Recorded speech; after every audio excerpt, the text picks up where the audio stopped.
Donc, voici un exemple d'une démarche de soins sous la forme d'une carte conceptuelle faite par une élève en chirurgie.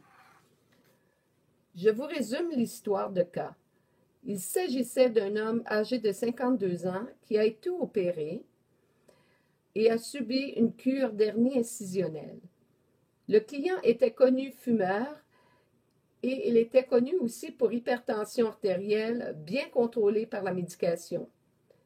Nous en sommes au jour 2 post-opératoire. L'étudiante prend le rapport et il n'y a rien de particulier, sauf que le client ne bouge pas beaucoup d'après l'infirmière. Donc, elle n'émet aucune hypothèse pour le moment. Elle se rend auprès du client et fait son évaluation tête-pied. Et voici la démarche qu'elle a faite. Donc, elle a fait la collecte de données anormales, c'est-à-dire ce qu'elle a observé. Dans le système neuropsychologique, il dit ne pas avoir de douleur. Ce n'est pas une donnée anormale, mais elle l'a mis quand même. Mais ce qui est un peu anormal, c'est qu'il manque d'intérêt à bouger et à circuler. Dans le système gastro-intestinal, dans ces données objectives, son abdomen est souple non distendu. Celle-là aussi n'est pas une donnée anormale, mais elle l'a écrit quand même. Ce qui est anormal, cependant, ce sont les faibles bruits péristaltiques aux 4 cadrans, peu de gaz et pas de sel.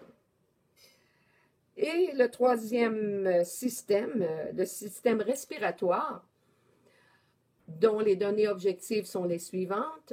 Jour 2, présence de ronchis, diminution d'entrée d'air au lobe inférieur. Jour 2, saturation diminuée à 90% lorsque le client est à air ambiant après 15 minutes. Donc, remise de l'oxygène à 2 litres minute et sature à 94% par la suite. Température 38,1, donc c'est à surveiller. Les sécrétions sont claires en quantité moyenne. Facteur de risque important, le client est fumeur, il fume un paquet par jour, il s'hydrate peu. Donc, dans le premier, c'est-à-dire dans le deuxième système, on a oublié de mentionner l'impact coping. Alors, le fait qu'il y a de faibles bruits péristaltiques, c'est souvent dû à l'effet anesthétique post-opératoire. Le coping, face à ça, il est plutôt négatif car le client bouge peu. En ce qui concerne le système respiratoire, l'impact coping, l'impact, c'est que ces données pourrait produire une infection. Donc, comment va-t-on vivre avec ça? Le coping, c'est plutôt un coping négatif car le client ne fait pas assez de ses exercices respiratoires. Nous passons maintenant à la deuxième étape, c'est-à-dire à l'analyse et interprétation des données. Voici ce qu'elle en pense en lien avec ses connaissances scientifiques. Elle fait appel à ses livres pour retrouver le lien avec les connaissances scientifiques. Donc, voici ce qu'elle écrit. Les faibles bruits péristaltiques démontrent un ralentissement péristaltique qui peut être causé par l'anesthésie, la manipulation des intestins lors de la chirurgie et par l'immobilisation. Le client fait peu de mobilisation. La mobilisation aide au retour normal du péristaltisme. Le client est fumeur, donc le danger d'infection respiratoire est augmenté. S'il ne dégage pas les sécrétions, cela devient un milieu propice aux bactéries.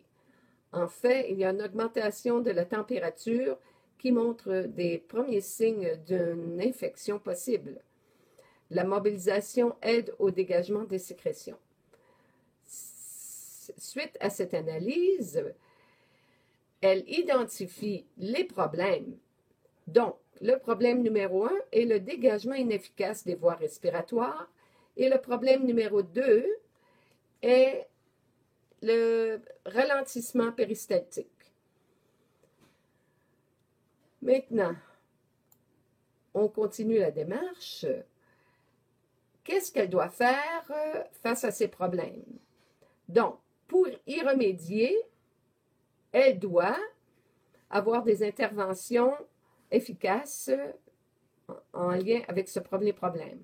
Donc, faire des exercices respiratoires en notre présence, encourager l'hydratation. Pour le problème numéro 2, ces interventions sont encourager l'ambulation corridor à chaque service avec PAB, administrer un suppositoire de glycérine selon ordonnance médicale. Donc, maintenant, suite à ces interventions, nous devrons évaluer les résultats. Donc, sa planification et ses interventions ont été, en lien avec le problème numéro 1, peu efficaces. Il s'hydrate mieux, mais fait les exercices respiratoires seulement en présence du personnel. Voilà pourquoi c'est peu efficace. Le problème numéro 2, bien, il a été efficace. Le client a circulé au corridor avec le PAB, le suppositoire de glycérine a stimulé le péristaltisme, donc les bruits péristaltiques sont redevenus normaux et entendus aux 4 cadrans et il a passé les gaz. Maintenant, suite à ces résultats, il faut se poser les questions suivantes. Le problème ou le besoin présente-t-il un changement significatif pour le suivi clinique du client? Oui. Est-ce que les problèmes que j'ai trouvés sont des problèmes prioritaires? Eh bien, le problème numéro 1, oui, il est prioritaire car il exige un suivi particulier. Le problème numéro 2, il n'est pas prioritaire et on devrait le mettre au PSTI, soit dans le plan de soins thérapeutiques infirmiers. Donc, maintenant, nous allons suivre avec le PTI.